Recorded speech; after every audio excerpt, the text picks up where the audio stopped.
ওয়া ইযা কিলা লাহুমুর কাউ লা ইয়ারকাউন। এই ছেলেরা তোমরা সবাই শোনো, আল্লাহ তাআলা আবারও বলতেছে, সমস্ত মিথ্যাবাদী নাফরমান তোমাদের জন্য হাসরের ময়দানে কেন লাঞ্ছনা হবে?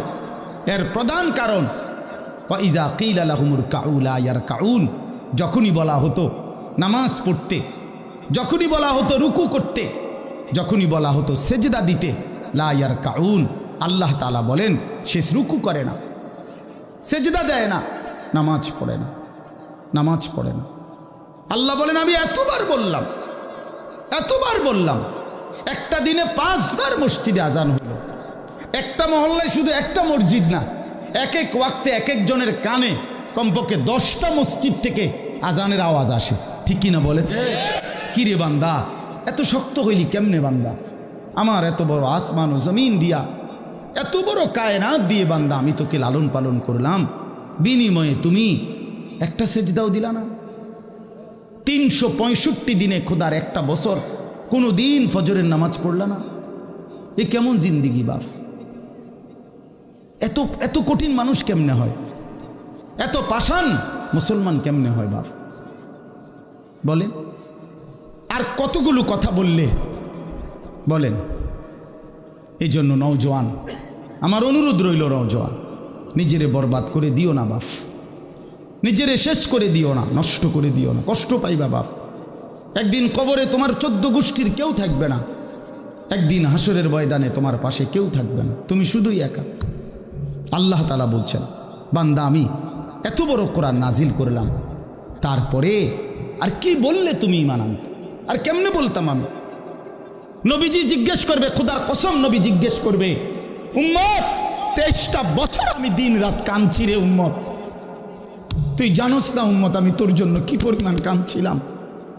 সারাটা রাত আমি কেঁদেছি, তায়েফের পাথরের আঘাতে আমার পিঠ ছিদ্র ছিদ্র করে ফেলছে, আমি ক্ষুধার কষ্টে পেটে পাথর ভাঙছি, আমার ঘরের চুলায় আগুন জ্বলে নাই,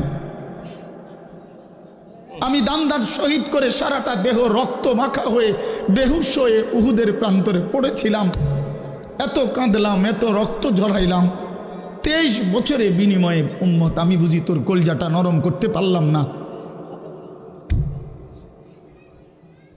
কি বলবেন ভাইয়া?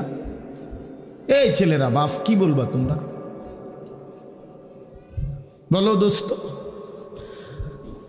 আমরা যারা মুমিন নিজেদেরকে চিনি, জানি যে আমরা মুসলমান, আমরা মুমিন, তো আমাদের কাছে আল্লাহ তাআলা সবচেয়ে গুরুত্বপূর্ণ একটি জিনিস চায়। কোরআনুল কারীমে আল্লাহ তাআলা আমাদের মুমিনদেরকে, ইমানদারদেরকে ডাক দিয়ে দিয়ে বারবার এই চাওয়াটা বলেছেন, ইয়া আইয়ুহাল্লাযীনা আমানুত্তাকুল্লাহ। এই কথাটা আল্লাহ তাআলা কোরআনুল কারীমে বহুবার বলছেন। হে ইমানদারগণ, হে মুমিনগণ, তোমরা যারা বুঝো যে তোমরা মুসলমান, তোমরা মুমিন, তোমরা ইমানদার, তো আমি আল্লাহ তোমাদেরকে বলছি, ইত্তাকুল্লাহ, তোমরা তাকওয়া অবলম্বন করো, তাকওয়া অবলম্বন করো, আল্লাহকে ভয় করো, তাকওয়া গ্রহণ করো। এই কথাইটা, এই তাকওয়া প্রত্যেকটা ইমানদার, প্রত্যেকটা মুসলমান, ছোট বড় জওয়ান বুড়ো, আমাদের সমস্ত ব্যক্তিকে আল্লাহ তাআলা বলেছেন বারবার, ইত্তাকুল্লাহ, আল্লাহকে ভয় করো, মানে তাকওয়া অবলম্বন করো। ছেলেরা তোমরা ভাই এই হাতে ধরা যে মোবাইলগুলো এটা নামায় ফেলো। আরে ভাইয়া আমাদের চেহারার দিকে তাকাই আসুন, শুধু শুধু এই মোবাইলটা নিয়ে ব্যস্ত হওয়ার কিচ্ছু নাই বাপ। এতে এমনিতেই মোবাইলে অনেক বয়ান আছে অনর্থক, এটার দিকেই যদি পুরা তাকায়া থাকো তো তাইলে আলেমের দিকে তাকাইবা কেমন? এই জন্য দোস্ত এটা জরুরি বিষয়, এটা এতটুকু বোঝা উচিত, সবসময় মনে রাখা দরকার। সারাক্ষণ মোবাইল এটা নিয়ে ব্যস্ত থাকা, এটা আসলে একটা অসভ্যতা ছাড়া আর কিচ্ছু।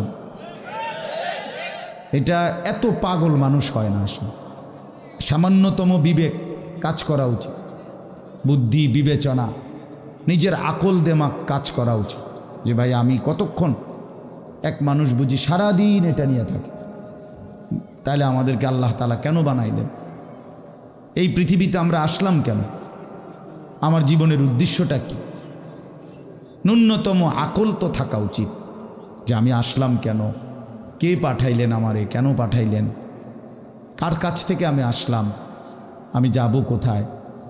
প্রতিনিয়ত মানুষগুলো যে মারা যায় ওরা যাচ্ছে কোথায়, কি হবে তাদের। এই সামান্যতম বুদ্ধি দিমাগ একটা প্রাপ্তবয়স্ক ছেলে, তোমরা কারো বয়স 14 বছর, কারো 16 বছর, কারো 18 বছর, এ তো পরিণত বয়স, মানে পরিপক্ক বয়স। ওয়ালাম্মা বালাগা আশুদ্দা, একেবারে পূর্ণ শক্তির টাইম। কোরআন শরীফে আল্লাহ তাআলা মানুষের হায়াতকে 3টা ভাগে ভাগ করছে।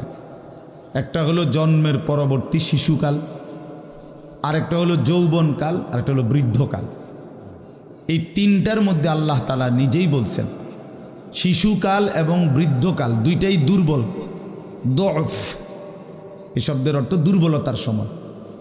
আর শুধু কেবল আল্লাহ তাআলা যৌবনকালকেই বলছেন কুওয়াতান, শক্তির সময়। শক্তি, সামর্থ্য, শৌর্য, বীর্য, এই সবটাই যৌবনকাল। এই জন্য শক্তির সময়, সামর্থ্যের সময় মেহনত করতে হয়। যৌবনকালটাই জিন্দেগির প্রধানতম সময়। ভালো কিছু করলেও এই টাইমে, নিজেরে নষ্ট করে দিলেও এই টাইম, গড়লেও এই হায়াত, এইটাই সুযোগ, বরবাদ করে দিলেও এটা সুযোগ। বুড়া মানুষ, বয়স্ক লোক ইচ্ছা করলেও অনেক নেক কাজ করতে পারেন, ইচ্ছা করলেও অনেক গুনার কাজও করতে পারেন।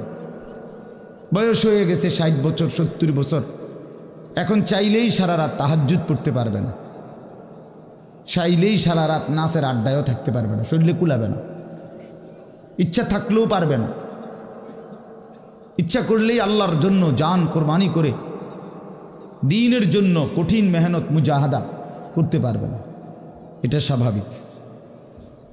আমার মনে আছে একটা সময় 2.5 ঘন্টা 3 ঘন্টাও পায়ে হাইটা কোথাও মাহফিলে গেছে, এখন আর এটা সহ্য হয় না। তাইলে হায়াতের একটা অংশ আছে মানুষের। এই জন্য প্রিয় ভাই, সবাইকে বললাম, তুমি যদি কমপক্ষে নিজের হায়াতের কদর না করো, নিজেকেও যদি কমপক্ষে না বুঝলা, তো কি বুঝলা জীবন, এই সমাজ, এই দেশ, এই জাতি, নিজের এলাকা, পাড়া, মহল্লা, কারো কোনো উপকার করলা না, কমপক্ষে নিজের উপকার তো করো। নিজের ভালো, নিজের কল্যাণ, নিজের জন্য তো কমপক্ষে, যে আমি যে একটা মানুষ, আমি যে সারাদিন 1 ওয়াক্ত নামাজ পড়ি না, সারাদিন মোবাইলের মধ্যে নাচ, গান, ছবি, নর্তকীর সিনেমা, নাটক, অশ্লীল দৃশ্য, উলঙ্গ ছবি, সারাদিন সমবয়সী বন্ধুদের সাথে আড্ডা দিলাম, দুষ্টামি করলাম, ফালতু কথাবার্তা করে কাটাইলাম। আচ্ছা, এটা রাত শেষে ঘুমের টাইমে হলো তো মানুষের বিবেকে একটু হলেও নাড়া দেওয়া উচিত, যে আমি বাস্তবিক অর্থে সারাদিন কি করলাম। এতটুকু দিমাগ যদি, এতটুকু আকল যদি কারো না থাকে, তো এটা সুস্থ মানুষ কিভাবে? এ তো স্বাভাবিক মানুষ না ভাই, এ তো প্রতিবন্ধী, এ তো পাগল, মাতাল, অসুস্থ মানুষ। এই জন্য দোস্ত আমার, বন্ধু আমার, এদ্দুর কমপক্ষে অনুরোধ করলাম, প্রত্যেকটা অনেক ছেলে মাশাআল্লাহ, অনেক নওজোয়ান তোমরা, আমার অনুরোধ রইল, এতটুকু দিল দিয়া ভাইব, নিজেরে নিয়ে শুধু ভাইব, আর কিছু না করো, নিজেরে ভাইব। রাসূলুল্লাহ সাল্লাল্লাহু আলাইহি সাল্লাম বলছেন, এক সাহাবী একদিন নবীজিকে জিজ্ঞেস করছে, হুযাইফা, ইয়া রাসূলুল্লাহ, আমি যদি দ্বীনের উপরে চলতে গিয়ে কখনো এমন হয় যে আমার সাথে কেউ নাই, সবাই আল্লাহর নাফরমানিতে লিপ্ত, আমি শুধু একা, তখন আমি কি করব? আল্লাহর নবী সাল্লাল্লাহু আলাইহি সাল্লাম বললেন, ওয়ালাউ আন তাআদ্দা বিআসলি শাজারাতিন, প্রয়োজনে তুমি একটা গাছের গোড়ালি, শিকড় কামড়াইয়া ধইরা পড়ে থাকবে একা, তারপরও দিন ছাইরো না, আল্লাহকে ছাইরো না, ইবাদতকে ছেড়ে দিও না। সবাই বদলে যাক, সবাই নষ্ট হয়ে যাক, সবাই চরিত্রহীন হয়ে যাক, তারপরেও কমপক্ষে নিজের হেফাজত করো। রাসূলুল্লাহ সাল্লাল্লাহু আলাইহি ওয়াসাল্লাম বলছেন, মানুষের মধ্যে অন্যায়, নাফরমানি, মানুষের মনের চাহিদা, খেয়াল খুশি, খামখেয়ালি, এগুলো যখন বেড়ে যাবে, আল্লাহ নবী সাল্লাল্লাহু আলাইহি সাল্লাম বলছেন ফাআলাইকা বিখাসাতি নাফসি, শুধু তখন নিজেরে আঁকড়ায় ধরো। ও দাইল আওয়াম, যাও না পারলে মানুষের ছেড়ে দাও যে আমি আর পারলাম না, কিন্তু কমপক্ষে নিজেরে নষ্ট করো না, নিজেরে বরবাদ করো, নিজের নামাজটুকু পড়ো, নিজের চরিত্রটা ভালো রাখো। এটা কি জীবন যে আমি বানের পানির মতো স্রোতের মতো ভাইসা গেলাম চরিত্রহীনতায়, অশ্লীলতায়, বেহায়াপনায়, রাত শেষে দিন শেষে। জন্য ভাই আমি এটা অনুরোধ করলাম, আমি আরও পরে বললাম হইলে এখনই বলে ফেললাম, বাস্তবিক যে আমরা যেন প্রত্যেকেই বয়স্ক মানুষ যারা আছেন, চাচারা, বাবারা, আপনারাও ভাইবেন, শেষ পর্যন্ত হায়াতের শেষ সময় ইনসাফের সাথে চাচা জিন্দিগির হিসাব মিলায়েন। আসলে ওয়ালতানজুর নাফসুম মা কদ্দামাত লিগাদ, আল্লাহ তাআলা বলছে বান্দা তোমাকে বলছি বান্দা প্রতিদিন হিসাব কইরো, লক্ষ্য করো আজকে তুমি আগামীকাল আখেরাতের জন্য কি পাঠিয়েছ। ধরে নাও আজ তোমার মৃত্যু, তো এরপরে পৃথিবী থাকলে থাকতো আর কি, আমি তো আর নাই।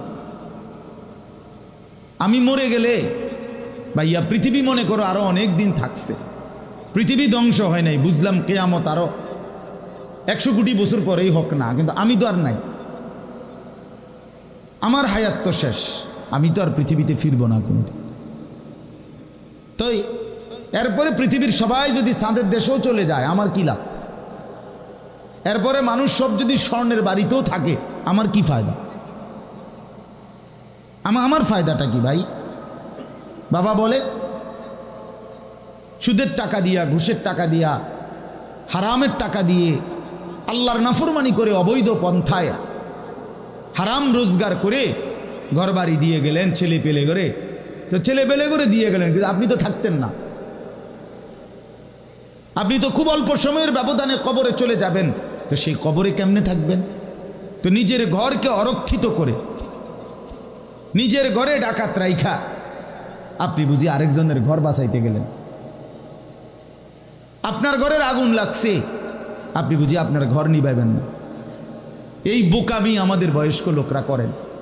শেষ বয়সে হারাম টাকা, সুদের টাকা দিয়া, অবৈধ টাকা দিয়া, কিস্তিতে টাকা দিয়া ঘর করে দিছে, জমি কিনে দিছে, বাজারে ভিট লইয়া দিছে, দোকান নিয়ে দিছে, বিদেশ পাঠাইয়া দিছে, বাপ হিসাবে 12 লাখ টাকা সুদে নিছে, কিস্তিতে নিছে। হায় মুসলমান, কি করলেন? ওই বিদেশ যাইতে যাইতে যদি আপনি মরে যান, এরপরে এই টাকা, এই হারামের টাকা দিয়ে আপনার কবর কি হবে? তো নিজের ঘর, নিজের কবর বরবাদ করে দিলেন কেন চাচা? এই জন্য দয়া করে বয়স্ক চাচা আপনাদেরকেও বলি, নিজের উপরে রহম করেন।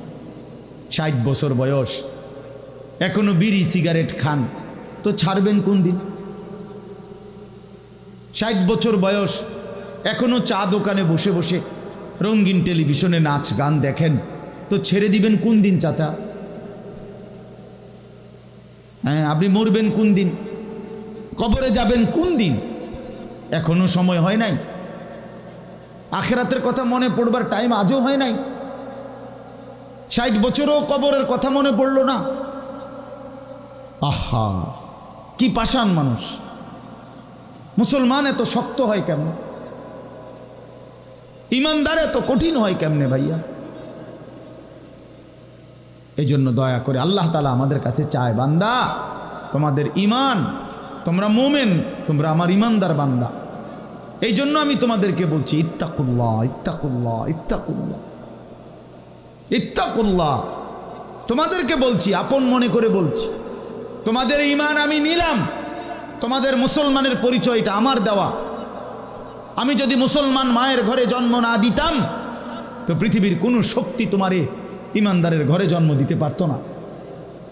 আমি বানাইছি বান্দা, ইন্না খালাকনাল ইনসান, মানুষকে তো আমি সৃষ্টি করেছি মিন নুতফাতিন আমশাজ, স্বামী স্ত্রীর মিশ্র বীর্যের ফোঁটা থেকে আমি বানিয়েছি। তাহলে কোন ঘরে কাকে দেব, কোন দিনের মিলনে কাকে দেব, এ তো আমার ফয়সালা, আল্লাহ তাআলার ফয়সালা। এই জন্য বাপ আমার, আল্লাহ তাআলা আমাদেরকে ঈমান দিয়েছেন, আমাদের মুসলমানের পরিচয় দিয়েছেন। আমি ৭২ বছর বয়স, এমন বয়স্ক লোক, উনি হিন্দু, ওনারে আমি কালেমার দাওয়াত দিছিলাম ২.৫ ঘন্টা, ৩ জন আলেম নিয়া ২.৫ ঘন্টা আমি ওনারে বুঝাইছি। ওনার 2 ছেলে মুসলমান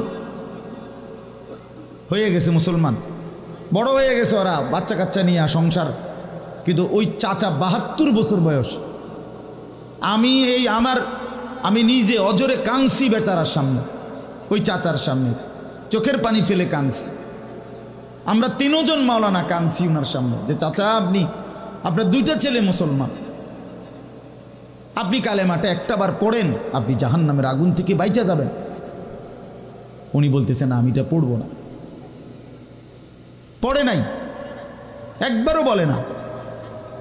তখন আমি আমার সাথীদেরকে বললাম, দেখেন ৭২ বছর জীবনের চলে গেছে, এই লোকটার জবান দিয়া কোনোদিন তার মালিকের নাম উচ্চারণ হয় না।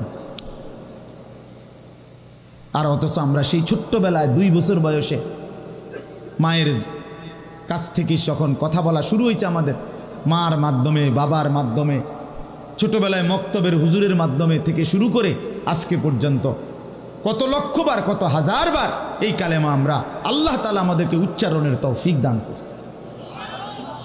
এই নিয়ামতের কি শুকর বাপ, আল্লাহ তাআলার এই দয়াটার শুকরিয়া কি করবেন? আল্লাহ যে আমারে মুসলমানের ঘরে জন্ম দিছে। আমি যদি কোনোদিন কালেমা না চিনতাম, আমি যদি কোনোদিন ইমানদারের ঘরে না হতাম, আমার জবান দিয়ে মৃত্যু পর্যন্ত যদি কোনোদিন কালেমা লা ইলাহা ইল্লাল্লাহ উচ্চারণ না হতো, তো আমার মৃত্যু হলে কি পরিণতি হতো? চির জাহান্নাম।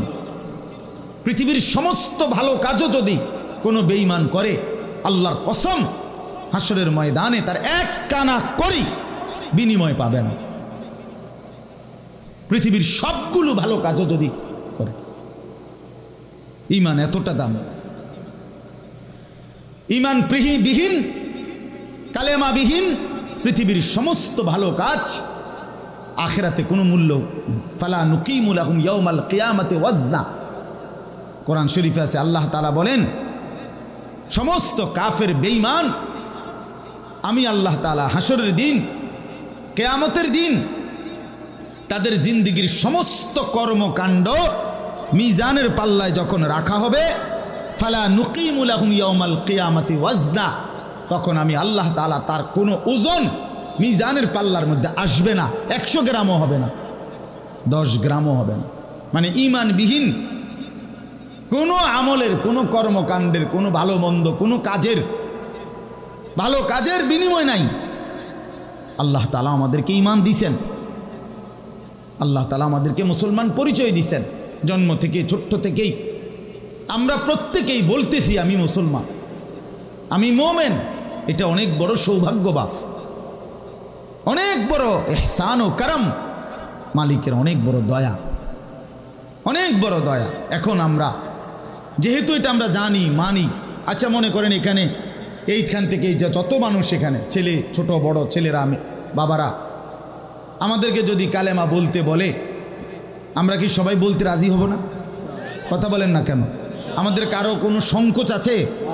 মানে মুসলমান যে আমি পরিচয়, এইটা নিয়ে কারো কোনো লজ্জিত অনুভূতি আছে? তাই আমরা তো খুব খুশি, আমাদের তো এটা নিয়ে তৃপ্তি আছে। প্রত্যেক